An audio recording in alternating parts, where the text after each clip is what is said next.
Hello दोस्तों, आपके आने वाले exam RRB NTPC group D को ध्यान में रखते हुए मैं आप लोगों के लिए वीवीआई क्वेश्चन जो कि एनटीपीसी ग्रुप डी में हर एक बार हर एक शिफ्ट में पूछे जाते हैं। ठीक है दोस्तों, अब क्वेश्चन जो पूछने का तरीका है वो थोड़ा स्मार्ट कर दिया है। ठीक है, अब लूसेंट से रटे रटाए क्वेश्चन नहीं, अब थोड़ा सा मेंटल लगाना पड़ेगा, थोड़ा सा दिमाग लगाना पड़ेगा, स्मार्ट तरीके से क्वेश्चन बनाना पड़ेगा। तो चलिए शुरू करते हैं, बिना स्किप किए वीडियो के अंत तक देखिएगा। मैं आशा करता हूँ कि इस वीडियो से आपको बहुत अच्छा परिणाम मिलेगा, बहुत अच्छा फायदा होगा। तो देख लेते हैं, निम्नलिखित में से किस में केवल परिणाम होता है, दिशा नहीं होती है। ठीक है, तो आप लोग जानते होंगे कि कार्य में केवल परिणाम होता है। हम लोग कहते हैं कि हम फलना कार्य कर लिए हैं, ये थोड़ा में कहते हैं कि हम लोग पूरब दिशा में कार्य किए हैं, चाहे पश्चिम दिशा में कार्य किए हैं। ठीक है, दूसरा क्वेश्चन देख लेते हैं कि निम्नलिखित में से किसमें अधिक कार्य होगा। ठीक है, तो बंदूक की चलती हुई गोली, ठीक है, बंदूक की एक चली हुई गोली में ज्यादा कार्य होगा। नेक्स्ट क्वेश्चन देख लेते हैं, 20 न्यूटन का एक वस्तु 2 मीटर विस्थापित करता है। ठीक है, 20 न्यूटन का एक बल एक वस्तु को 2 मीटर विस्थापित कर देता है, 20 जूल कार्य करता है।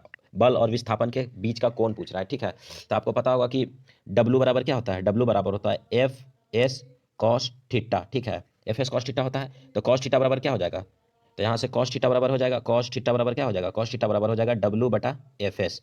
ठीक है, तो चलिए मान पुट कर लीजिए। तो डब्लू बराबर कितना है, तो डब्लू बराबर 20 जूल है। ठीक है, और एफ एस बराबर कितना है, 20 न्यूटन, एफ बराबर और एस बराबर विस्थापन 2 मीटर। ठीक है, काट दीजिए, बराबर 1/2, यानी कॉस थीटा बराबर हो जाएगा, कॉस थीटा बराबर 1/2 हो गया। तो कॉस 60 का मान, ठीक है, कॉस 60 का मान 1/2 होता है, तो इसलिए थीटा बराबर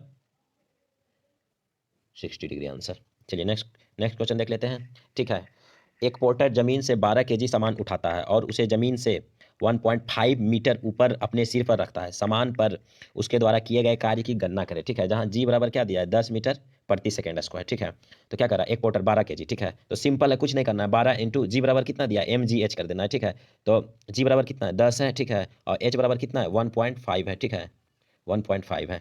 यहाँ से पॉइंट उड़ाएंगे तो जीरो कट जाएगा, 12 × 15। ठीक है, तो 12 × 15 कीजिए, तो 12 × 15 कितना हो जाएगा, 15 दूनी 30, 15 एकम 15, 180 जूल हो जाएगा। चलिए नेक्स्ट क्वेश्चन देख लेते हैं। नेक्स्ट क्वेश्चन कह रहा है कि 10 किलोग्राम वजन वाले सूटकेस को उठाकर एक प्लेटफॉर्म पर खड़े यात्री द्वारा किया गया कार्य क्या होगा। ठीक है, तो वो यहाँ पे मान लीजिए कि ये प्लेटफॉर्म है। ठीक है, ये प्लेटफॉर्म है। ठीक है, कोई व्यक्ति है, वो अपने माथे पे 10 किलो वजन, ठीक है, वजन उठा के खड़ा है। ठीक है, तो यहाँ पे थीटा का मान 90 डिग्री बन रहा है। ठीक है, तो डब्लू बराबर क्या होता है, डब्लू बराबर होता है एफ एस कॉस थीटा। ठीक है, कॉस थीटा, तो यहाँ थीटा का मान 90 डिग्री है, तो कॉस 90 डिग्री का मान जीरो होता है, इसलिए टोटल कार्य बराबर जीरो हो जाएगा, तो जीरो जूल आंसर हो जाएगा। ठीक है, 11 आप लोग खुद से बना के आप लोग मेरा कमेंट में सॉल्यूशन का आंसर दे दीजिएगा, अगर नहीं तो मैं आपको अगले वीडियो में इसका सॉल्यूशन करवा देता हूँ, ये आप लोगों के लिए होमवर्क है। ठीक है, चलिए 12 नंबर देख लेते हैं। क्या कह रहा है 12 नंबर, 0.1 किलोग्राम वजन की एक गेंद को स्थिर से गिराया जाता है। ठीक है, जब वह 2 मीटर की दूरी से गिरता है तो गुरुत्वाकर्षण बल के प्रति लगने वाला कार्य क्या होगा। ठीक है, तो क्या कर रहा है, गुरुत्वाकर्षण ऊपर से नीचे गिराया जा रहा है। ठीक है, तो ऊपर से जब कोई वस्तु नीचे आता है तो गुरुत्वाकर्षण का मान धनात्मक होता है, और नीचे से ऊपर जाता है तो ऋणात्मक होता है। ठीक है, तो क्या कर रहा है, ऊपर से नीचे गिराया गया है। ठीक है, तो क्या कर रहा है कि चलिए यहाँ पे पूछ रहा है, तो यहाँ पे दिया हुआ है जी का मान 9.8 मीटर। ठीक है, तो निकाल लेते हैं, 0.1 इंटू जो दिया है सबको गुना कर दीजिए, 2 इंटू क्या, जी का मान कितना दिया है, 9.8। ठीक है, तो इसको आप लोग गुना कर लीजिए, तो गुना कर लीजिए, तो ये देखिए पॉइंट पॉइंट नीचे में 100 आ जाएगा, इसको 98 इंटू 2 196, दो दो जीरो है तो दो अंक के बाद पॉइंट, यानी कि हो जाएगा 1.96 जूल। चलिए 13वां क्वेश्चन देख लेते हैं। एक वस्तु पर लगने के बावजूद, ठीक है, एक वस्तु पर बल लगने के बावजूद भी किया गया कार्य शून्य होगा यदि उसका विस्थापन, ठीक है, हम कोई वस्तु को धक्का दे रहे हैं, दीवार को धक्का दे रहे हैं, वह अपने जगह से विस्थापन नहीं हो रहा है, मतलब ना ही हिल रहा है ना ही डोल रहा है, तो किया गया कार्य शून्य हो जाएगा। ठीक है, जब विस्थापन ही जीरो है तो यानी एस का मान जीरो हो जाएगा, तो टोटल वर्क जीरो हो जाएगा। ठीक है, नेक्स्ट क्वेश्चन देख लेते हैं। एक लड़का 120 न्यूटन भार के एक बक्से को 2 मीटर की ऊंचाई तक उठाता है, उसके द्वारा किया गया कार्य कितना होगा। ठीक है, तो एक लड़का 120 न्यूटन भार, 120 न्यूटन है। ठीक है, डायरेक्ट यहाँ पे न्यूटन दे दिया है। ठीक है, तो यहाँ पे डायरेक्ट डब्ल्यू बराबर एफ एस हो जाएगा, और 2 मीटर इंटू 2, 12 दूना 24, यानी 240 जूल हो जाएगा। न्यूटन दिया है तो डायरेक्ट देख लेंगे। ठीक है, चलिए कार्य करने की क्षमता को क्या कहते हैं, तो कार्य करने की क्षमता ऊर्जा कहलाती है। नेक्स्ट क्वेश्चन देख लेते हैं। नेक्स्ट क्वेश्चन कह रहा है, यदि कार्य का मान धनात्मक हो तो जिस निकाय पर कार्य हो रहा है, ठीक है, तो क्या होगा, उसकी ऊर्जा में वृद्धि होगी। अगर कार्य का मान धना ऋणात्मक होगा तो उसकी ऊर्जा में कमी होगी। ठीक है, अगर कार्य का मान शून्य होगा तो उसका मान भी शून्य हो जाएगा। चलिए नेक्स्ट क्वेश्चन देख लिए। निम्नलिखित में से कोई कार्य नहीं किया जाता है। ठीक है, तो कपिल अपने कंधे पर 10 किलोग्राम भार लेकर खड़ा है, तो यही तो आंसर हो जाएगा। ठीक है, वह 10 किलोग्राम, जैसे ये कपिल है, ठीक है, ये जमीन है, ये कपिल है, ये अपने माथे पे 10 केजी वजन लेकर खड़ा है, तो थीटा का मान 90 डिग्री हो जाएगा। तो हम लोग जानते हैं कि कार्य बराबर होता है एफ एस कॉस थीटा। तो कॉस थीटा का मान जब 90 डिग्री हो जाएगा तो यहाँ पे कॉस थीटा का मान तो कॉस 90 का मान 0 होता है, ठीक है। तो 0 में किसी भी संख्या से गुना कर देंगे तो टोटल 0 हो जाएगा, यानी कार्य का मान 0 हो जाएगा, ठीक है। नेक्स्ट क्वेश्चन देख लेते हैं। बल द्वारा किया गया कार्य धनात्मक कब होगा, ठीक है। तो बल द्वारा किया गया धनात्मक कब होगा, ठीक है। जब ये देखिए इस साइड के हम बल लगा रहे हैं, ठीक है, तो इसी साइड अगर जाएंगे, ठीक है, विस्थापन के लंबवत दिशा में जाएंगे तो धनात्मक हो जाएगा, अगर इसके विपरीत साइड में आएंगे तो ऋणात्मक हो जाएगा।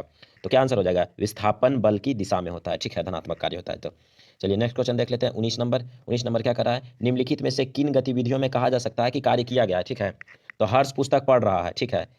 पिंकी समतल सड़क पर अपने सिर पर पुस्तक रखकर चल रही है। श्रुति कुर्सी पर बैठी है। खुशी घर की दीवार को धक्का दे रही है परंतु ऐसा करने में असमर्थ है, ठीक है। तो पिंकी पिंकी जो है यहाँ पे इस स्थिति में क्या हो जाएगा कि हर्ष पुस्तक पढ़ रहा है, यानी सीधे ऐसे खड़ा होके हर्ष पुस्तक पढ़ रहा है, ठीक है। तो ये 90 डिग्री हो जाएगा, ठीक है। कुछ कर रहा है, खुशी दीवार को धक्का दे रही है, विस्थापन 0 यानी कार्य 0, ठीक है। पिंकी समतल सड़क पर क्या कर रहा है, पिंकी समतल सड़क पर अपने सिर पर पुस्तक रखकर चल रही है, ठीक है। तो ये पिंकी है, ये पिंकी अपने सर पे तो थोड़ा सा भी चलेगी, अगर जो थोड़ा सा इधर आएगा या इधर आएगा या कुछ भी इन्हें उन्हें लटकेगी मटकेगी तो ठीक है। तो जैसे ही इधर से कॉस थीटा का मान 90 से कम होगा या ज़्यादा होगा तो वैसे ही कार्य हो जाएगा, ठीक है। तो यहाँ पे आंसर बी हो जाएगा, पिंकी समतल सड़क पर अपने सिर पर पुस्तक लेकर चल रही है। चलिए नेक्स्ट क्वेश्चन देख लेते हैं। क्या करना है नेक्स्ट क्वेश्चन, एक कुली 100 मीटर की दूरी तक 500 न्यूटन का भार उठाता है, उसके द्वारा किया गया कार्य क्या हो जाएगा। अगर यहाँ पे जूल में आंसर देता ना तो यहाँ पे ये दोनों मल्टीप्लाई हो जाता, ठीक है। लेकिन यहाँ पे न्यूटन में दिया है तो न्यूटन क्या हो जाएगा कि ये एक कुली है, ठीक है, एक कुली है, ये अपने सिर पे 500 की किग्रा वस्तु रखे है या कुछ हजार किग्रा रहे, यहाँ पे थीटा का मान जैसे ही 90 होगा, ठीक है, टोटल कार्य 0 हो जाएगा, ठीक है। देख लीजिए मैं आपको एक बार फिर से समझाता हूँ। डब्ल्यू बराबर क्या होता है, F into S into cos theta, ठीक है। तो कॉस 90 का मान होता है 0, अगर ये 0 तो इसके इंटू में जितना भी है टोटल 0, ठीक है। अगर विस्थापन 0 तो भी कार्य का मान 0, अगर बल का मान 0 तो भी कार्य का मान 0 ही होगा। आई होप आप लोग समझ गए होंगे, ठीक है। नेक्स्ट क्वेश्चन देख लेते हैं। निम्न में से किस मामले में कोई कार्य नहीं हो रहा है, ठीक है। पवन की चक्की कुएं से पानी निकाल रहा है, ठीक है, इसमें तो कार्य हो रहा है, ठीक है, कारण कि जब भी पानी निकालना है तो झुकना पड़ेगा, ठीक है। एक गधा अपनी पीठ पर वजन लेकर चल रहा है, तो गधा है, ये अपनी पीठ पे वजन लेकर चल रहा है, तो ये सीधा चलेगा, गधा इन्हें उन्हें थोड़ा में जाएगा, तो यानी कॉस थीटा का मान 90 डिग्री हो जाएगा, तो कार्य का मान 0 होगा, ठीक है। यदि किया गया कार्य शून्य है तो बल और विस्थापन के बीच का कोण कितना होगा, तो 90 डिग्री होगा। आपको मैंने बताया था कि कॉस 90 का मान 0 होता है, ठीक है। नेक्स्ट क्वेश्चन 23 क्वेश्चन देख लेते हैं। 23वां, 20 न्यूटन का बल किसी वस्तु पर कार्य कर रहा है, वस्तु की बल की दिशा में 4 मीटर के माध्यम से विस्थापित किया गया, तो कार्य का मान निकाले, ठीक है। यानी यहाँ भी डब्ल्यू पूछ रहा है, तो डब्ल्यू बराबर क्या हो जाएगा, एफ एस कॉस थीटा, ठीक है। यहाँ पे आप लोग एक बात हमेशा ध्यान रखिएगा, अगर थीटा का मान नहीं दिया हुआ रहे ना तो आप लोग क्या कीजिएगा कि अपने मन से थीटा का मान 0 रख लीजिएगा, ठीक है। तो कॉस 0 का मान 1 होता है, ठीक है। तो एफ कितना दिया है, एफ दिया है 20 न्यूटन और एस यानी विस्थापन दिया है 4 मीटर, तो 20 into 4 into 1 is equal to 80 joule, ठीक है। तो 80 जूल देख लेते हैं, 80 जूल ऑप्शन डी आंसर हो जाएगा। एक मजदूर भूमि से 15 केजी सामान लेता है और उसे भूमि से 1 मीटर ऊपर अपने सिर पर रखता है, उसके द्वारा सामान पर किया गया कार्य की गणना करें, ठीक है। एक मजदूर है, ठीक है, तो यहाँ पर भी हो जाएगा 15 इंटू 1 इंटू कितना होता है, एच का जी का मान कितना होता है, जी का मान कहीं कहीं आप लोग 9.8 रखते होंगे, ठीक है। तो एक्यूरेट के लिए ये इतना ही होता है, तो एक्यूरेट के लिए इसका मान हम लोग 10 न्यूटन रख लेते हैं, ठीक है। बल को न्यूटन में बदलने के लिए 10 से गुना कर दिया जाता है 9.8 से, ठीक है, ये भी ध्यान में रखिएगा। तो चलिए गुना कर लीजिए, तो गुना कर लीजिएगा तो इसका कितना होगा, 150 जूल हो जाएगा, ठीक है। नेक्स्ट क्वेश्चन देख लेते हैं। यदि कार्य होता है, यदि, ठीक है, तो कार्य कब होगा, घर्षण, ठीक है, जब हम चलते भी हैं ना तो घर्षण होता है, घर्षण को हम लोग ऋणात्मक कार्य बोलते हैं, ठीक है। जब विस्थापन प्रयुक्त बल की दिशा में लंबवत हो तो, ठीक है, बल द्वारा किया गया कार्य क्या होगा, तो बल द्वारा किया गया कार्य शून्य हो जाएगा। जब क्या करा, जब विस्थापन प्रयुक्त बल की दिशा में लंबवत हो, ठीक है, जैसे कि बल इस विस्थापन ये हो गया, ठीक है, और इसके लंबवत बल लग रहा है, लंबवत बल लग रहा है, तो यहाँ थीटा का मान 90 डिग्री हो जाएगा ना, जब थीटा का मान 90 डिग्री होगा तो बल का मान शून्य हो जाएगा, कार्य का मान शून्य हो जाएगा, ठीक है। क्वेश्चन 27 देख लेते हैं। एक मजदूर 10 केजी सामान भूमि से उठाकर 1.2 मीटर ऊपर अपने सिर पर रखता है, उसके द्वारा सामान पर किया गया कार्य की गणना करें, ठीक है। तो क्या कर रहा है, 10 केजी है, ठीक है, 10 केजी 1.2, ठीक है, इंटू जी का मान कितना दिया है 10, ठीक है, यहाँ से 0 काटेंगे, यहाँ से हटाएंगे तो क्या हो जाएगा, 120 जूल आंसर हो जाएगा। चलिए नेक्स्ट क्वेश्चन देख लेते हैं। नेक्स्ट क्वेश्चन कर रहा है 28 क्वेश्चन नंबर, किसी वस्तु द्वारा किया गया कार्य 56 जूल है, ठीक है, और उस पर लगाया गया बल 7 न्यूटन है, ठीक है। तो विस्थापन ज्ञात करें, ठीक है। तो विस्थापन ज्ञात करने के लिए कुछ करना थोड़ा में है, ठीक है। यहाँ पे क्या किया है कि कार्य दे दिया है यानी डब्ल्यू दे दिया है, ठीक है, और बल भी दे दिया है, ठीक है, यानी एस का मान पूछ रहा है, तो एस का मान सिंपली क्या कीजिएगा कि F by sorry W by F हो जाएगा, ठीक है, डब्ल्यू बाई एफ, ठीक है। तो कार्य कितना दिया है, 56 दिया है, कार्य कितना दिया है 56 दिया है, 56/7, ठीक है, 7 56 यानी 8 मीटर हो जाएगा विस्थापन। ठीक है, नेक्स्ट क्वेश्चन देख लेते हैं।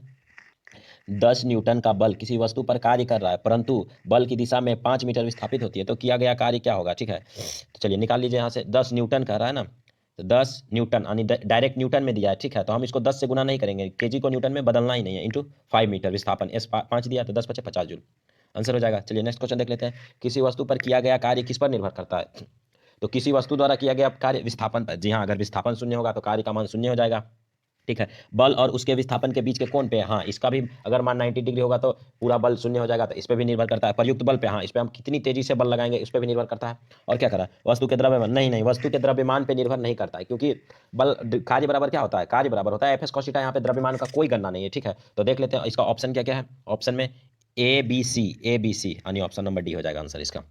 ठीक है, क्या करा, यदि एफ बराबर 0 है तो डब्ल्यू बराबर क्या होगा, तो मैंने आपको बताया था कि अगर एफ 0 हो या यानी बल 0 हो या एस 0 यानी विस्थापन 0 हो या कॉस का मान 90 डिग्री हो, तो इस तीनों स्थिति में, ठीक है, ये बहुत ज्यादा इंपॉर्टेंट है, ये हर एक एग्जाम में हर एक शिफ्ट में हर एक बार पूछा जाता है। ठीक है, इससे 2 या 3 क्वेश्चन फंसते ही फंसते हैं। ठीक है, तो 0 हो जाएगा ऑप्शन नंबर बी।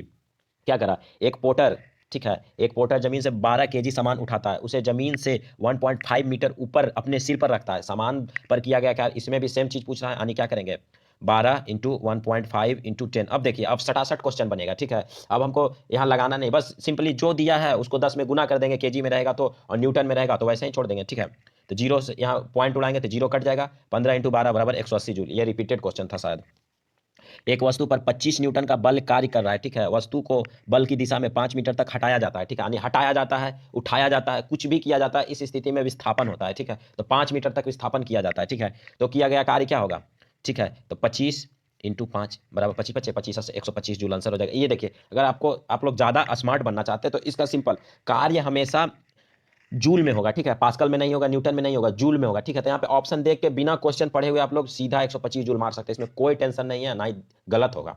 ठीक है, क्वेश्चन नंबर 34 देख लेते हैं। जब कोई आदमी दीवार को धक्का दे रहा है लेकिन इसे विस्थापित करने में असफल रहा, ठीक है, कोई वस्तु, ये पारिवारिक नहीं है कि हम भाई दिन भर से देवलिया तोड़ रहे हैं ना तो कार्य किए, नहीं, ये साइंस के भाषा में कहता है कि अगर तुम किसी कार्य को करने में असफल रहा है, उसको भी विस्थापन करने में असफल रहा है, तो एस बराबर 0 हो जाएगा। जैसे ही एस बराबर 0 हो जाएगा तो कार्य का मान 0 हो जाएगा। तो यहाँ पे क्या होगा, सकारात्मक कार्य नहीं, नकारात्मक कार्य नहीं, अधिकतम सकारात्मक कार्य नहीं, बिल्कुल कोई कार्य नहीं, आंसर हो जाएगा। चलिए क्वेश्चन नंबर 35 देख लेते हैं।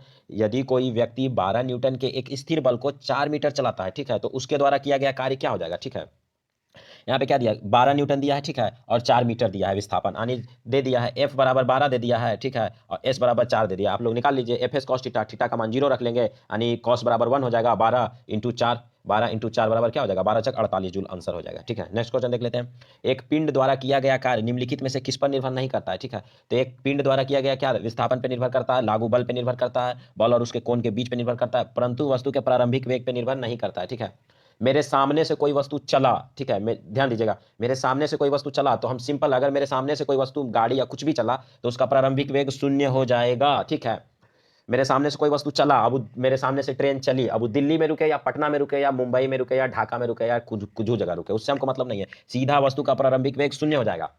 ठीक है, और एक होगा कि मेरे सामने आकर ट्रेन रुकी, ठीक है, ट्रेन रुकी, कहां से चली थी इसका कोई मतलब नहीं, दिल्ली से चले, मुंबई से चले, झारखंड से चले, कहीं से चले, उसका अंतिम वेग 0 हो जाएगा। आई होप कि आपको समझ में आया होगा। चलिए नेक्स्ट क्वेश्चन देख लेते हैं। नेक्स्ट क्वेश्चन है कि 36 क्या कह रहा है, कार्य हुआ है ऐसा कहने के लिए 2 शर्त पूरी होनी चाहिए, उसमें से एक क्या होना चाहिए? ठीक है, तो वस्तु में विस्थापन होनी चाहिए। ठीक है, विस्थापन होगा तभी कार्य होगा, अन्यथा कार्य नहीं होगा। विस्थापन का मान 0 तो टोटल कार्य का मान 0। ये मैं आपको 4 से 5 बार बता चुका हूं ताकि आपको याद हो जाए, आपके दिमाग में कंसेप्ट बन जाए, ताकि एग्जाम में क्वेश्चन ना छूटे। ठीक है, अगर आप लोग बल का SI मात्रक न्यूटन पढ़िएगा तो वो अब नहीं आएगा। ठीक है, अब क्वेश्चन का लेवल थोड़ा स्मार्ट कर दिया। ठीक है, तो इसमें जिसमें मेंटलिटी दिमाग लगाना पड़ता है वही क्वेश्चन पूछता है। ठीक है, चलिए, बल और विस्थापन का गुणनफल क्या कहलाता है? तो बल और विस्थापन का गुणनफल कार्य कहलाता है। ठीक है, W बराबर एफ एस होता है। ठीक है, कॉस थीटा का मान 0 हो जाएगा अगर थीटा का मान 0 होगा। ठीक है, तो यानी थीटा का कॉस 0 मतलब थीटा का मान 0 यानी कॉस 0, यानी कॉस 0 बराबर क्या होता है, 1 होता है, यानी W बराबर एफ एस भी कह सकते हैं हम लोग। ठीक है, तो चलिए नेक्स्ट क्वेश्चन देख लेते हैं। किसी वस्तु पर किया गया कार्य किस पर निर्भर नहीं करता है? ठीक है, तो अभी मैंने आपको बताया कि वस्तु के आरंभिक वेग पर निर्भर नहीं करता है। ठीक है, चलिए, कार्य किस पर निर्भर नहीं करता है? तो कार्य किस पर निर्भर नहीं करता है, तो आप लोग देख लीजिए कि कार्य संवेग पर भी निर्भर नहीं करता है, विस्थापन पर निर्भर करता है, बल पे भी निर्भर करता है, एफ और एस के बीच के कोण पर भी निर्भर करता है, यानी बल और विस्थापन के कोण पर भी निर्भर करता है। चलिए क्वेश्चन नंबर 40 देख लेते हैं। यदि किसी वस्तु पर लागू स्थिर बल की दिशा में वस्तु द्वारा स्थानांतरित बल और दूरी के परिणाम के रूप में दर्शाया जाए तो इसे क्या कहते हैं? तो सिंपल बात है, इसे त्वरण कहते हैं, एक्सेलरेशन। इसी को हम लोग बाइक का जो दाहिना तरफ होता है उसको एक्सलेटर कहते हैं, एक्सेलरेशन को ही एक्सलेटर कहते हैं, ठीक है। जितना कस के एक्सलेरेशन दीजिएगा उतना बाइक का स्पीड भागेगा, यानी जितना एक्सलेटर ऐठिएगा उतना बाइक का स्पीड भागेगा, ठीक है। किसी पिंड पर तभी कार्य किया जाता है जब, ठीक है, जब क्या होगा, यह एक आंतरिक प्रभाव के माध्यम से ऊर्जा वृद्धि का अनुभव करता है। हाँ जी हाँ, बिल्कुल सही बात है, ठीक है। नेक्स्ट क्वेश्चन देख लेते हैं। किसी वस्तु द्वारा किया गया कार्य करने की क्षमता या किसी वस्तु में निहित ऊर्जा किस पर निर्भर करती है, ठीक है। तो पढ़िए ऑप्शन। वस्तु के द्रव्यमान और आयतन पे नहीं, हमको कोई मतलब नहीं है वस्तु का द्रव्यमान कितना है, आयतन कितना है, ठीक है। किसी निश्चित दिशा में वस्तु की गति से नहीं, इससे भी निश्चित दिशा पूछ ही नहीं रहा। कार्य करने वाली वस्तु की स्थिति और व्यवस्था से, हाँ जी हाँ, बिल्कुल सही बात है, इसी पे निर्भर करता है। चलिए नेक्स्ट क्वेश्चन देख लेते हैं। एक मजदूर भूमि से 10 केजी सामान लेता है और उसे भूमि से 1.1 मीटर ऊपर अपने सिर पर रखता है, ठीक है। तो सामान पर किया गया कार्य निकालना है, ठीक है। तो सिंपल क्या कीजिएगा, 10 केजी है ना, तो 10 केजी इसको न्यूटन में बदलना है तो 10 से गुना कर देंगे, इंटू 1.1 कटा, ठीक है। एक सेकेंड, हाँ ठीक है, 1.1 हो गया, हाँ सही है सही है, ठीक है। अब क्या बचा, 10 गुने 11, तो 10 गुने 11 कर दीजिए, तो देखिए 110 जूल है आंसर में, हाँ जी हाँ, ऑप्शन नंबर डी में है, तो यही हो जाएगा, ठीक है। 44 नंबर कहता है कि, सॉरी, चलिए समाप्त हो गया है। 44 नंबर क्या कर रहा है, गति करती हुई एक कार के विपरीत दिशा में आती हवा का सामना करती है, कार पर हवा द्वारा किया गया कार्य क्या होगा, ठीक है। तो इसका ऑप्शन नहीं है, ठीक है। तो अगर हम किसी वस्तु पर वह कार्य कर रहे हैं तो अगर इस साइड का हम बल लगा रहे हैं, ठीक है, उसका परिणाम इस साइड होगा तो ऋणात्मक कार्य हो जाएगा, अगर इस साइड होगा तो धनात्मक कार्य होगा। इसका सोल्यूशन मैं आपको आगे आने वाले सेट में दूंगा। तो आई होप आपको क्लास अच्छा लगा होगा। तो वीडियो देखने के लिए बहुत बहुत धन्यवाद, thank you so much, bye, love you all.